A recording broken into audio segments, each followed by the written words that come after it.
rẹ̀ lọ́rùn. A dúpẹ́ lọ́wọ́ Ọlọ́run fún oore-ọ̀fẹ́ tó fi fún wa láti wà nílé ní Sunday ọjọ́ tòní.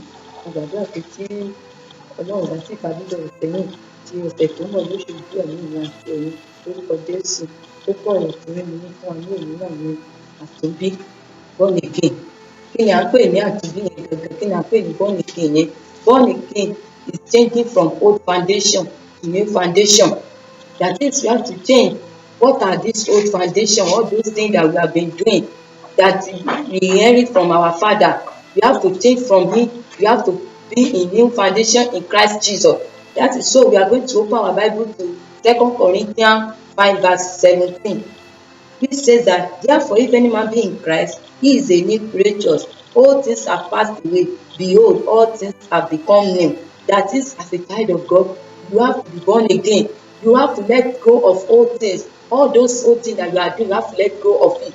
Let all things, let them people see Christ in you. Let them know that you have now become a new creature. You are now in Christ. You know that this old foundation that we are talking about what we inherit from our forefather, the life of sin. We can see that in the life of Adam and Eve.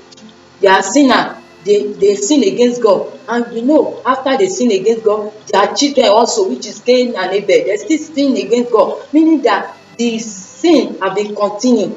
We have been continuing that sin. So me and you, we have to change from that old foundation. We have to be in Christ. That is why the word of God says, if any man be in Christ, all things are passed away. You have to leave all those lives that we are doing. As a child of God, for you to enter the kingdom of God, you must be born again. You can see in that John 3 verse 3, say, if a man be that everybody accepts you, except a man be born again, he cannot see the kingdom of God. If you want to see the kingdom of God, you want to inherit the kingdom of God, you have to be born again. You have to let all the old things go. You have to fulfill all those old things that you are doing, all those things that you are doing. Gbogbo nǹkan tá à ń ṣe, gbogbo nǹkan àtẹ̀yìnwá tá à ń ṣe yẹn, a nílò láti ṣe kíni, ká fi sílẹ̀, ká pàtì, ká di àtúnbí nínú Jésù Kristi. Tí èèyàn bá dẹ̀ fẹ́ di àtúnbí nínú Jésù Kristi, kì í ṣe nǹkan téèyàn kọ́ gbọ́dọ̀ ṣe pé òkè torí pé bàbá mi jẹ́ Kristẹni, màmá mi jẹ́ Kristẹni, òkè dáàdì mi pásítọ̀ ni, mọ́mì mi pásítọ̀ ni. Rárá, tá a bá fẹ́ àtúnbí nínú Jésù Kristi, ó pè fún ìrònúpìwàdà.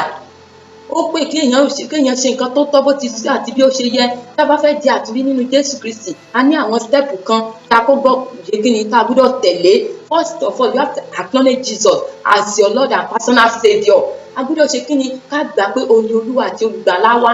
Tí a bá ti wá gbà bẹ́ẹ̀ yẹn, lẹ́yìn tá a bá ti gbà yẹn, a wá ṣe kí ni, a ṣe wá fi ayé wa fún un. A ṣe wá gbogbo nǹkan tí a ti ń ṣe látẹ̀yìnwá, gbogbo nǹkan tí ò fi ògo fún Ọlọ́run, gbogbo ìwà ìrí tí àwọn èèyàn mọ̀ wá mọ́ yẹn, a ṣe wá fi sílẹ̀. A wá máa ṣe ti Ọlọ́run, a tẹ̀lé Jésù Kristi. Jésù Kristi sọ nínú ọ̀rọ̀, he say in his word, he say if any man want to follow me, he should take up his cross and follow him. A nílò láti ṣe kíni, ká gbé àgbélébùú wa, ká tẹ̀lé Jésù Kristi. Ìyẹn ni a fi lè ṣe kíni, láfi lè di àtúnbí nínú Ọlọ́run. Tí a bá fẹ́ di àtúnbí nínú Ọlọ́run, ní kété tí a bá ti ṣe kíni, tí a bá ti fi ayé wa fún Jésù Kristi, a nílò gbogbo àtijọ́ yẹn ká pàtì.